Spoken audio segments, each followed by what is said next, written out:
पन्हाळा तालुक्यातील पाटपन्हाळा इथल्या दत्तात्रय गुरव, बंडोपंत पाटील, जितेंद्र कांबळे, नामदेव पाटील आणि कोंडीराम पाटील हे नेहमीप्रमाणे जनावरांना वैरण आणण्यासाठी खाटकी नावाच्या शेतात गेले होते.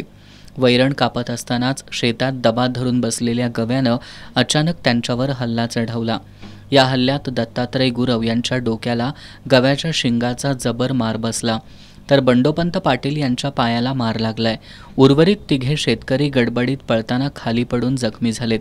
सर्व जखमींना नातेवाईकांनी तात्काळ बाजारभोगाव प्राथमिक आरोग्य केंद्रात दाखल केलं.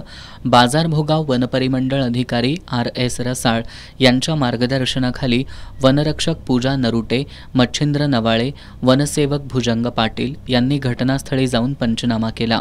या घटनेला वनविभागाचे अधिकारी कारणीभूत असल्याचा आरोप नागरिकांमधून होतोय. काल आमच्या घरला सांगितलं आलं असं असं वाप खाल्यात हे केल्यात. सकाळी वैरणला गेल्यानंतर त्यासनी मारलं या. तर मी काल सांगितलं आल्यानंतर मी लगेच कळवलेलं वन खात्यात. तर ते म्हणतात कशाला तुम्ही हे करतायसा ते करतायसा, येतो बघायला. आणि ते आलीच नाहीत. काल जर बघायला आली असतील तर ही काही वेळ आली नसती. आज 5-6 जणांच्यावर ही 5-6 जण गेलेली त्यासनी सगळ्यांनीच मारले गौरीने. पावसाळ्यात सुद्धा गवे जंगलात न जाता शिवारातच राहत असल्यानं परिसरात भीतीचं वातावरण पसरलंय. वनविभागानं याची तातडीनं दखल घ्यावी अशी मागणी ग्रामस्थांमधून होतीये.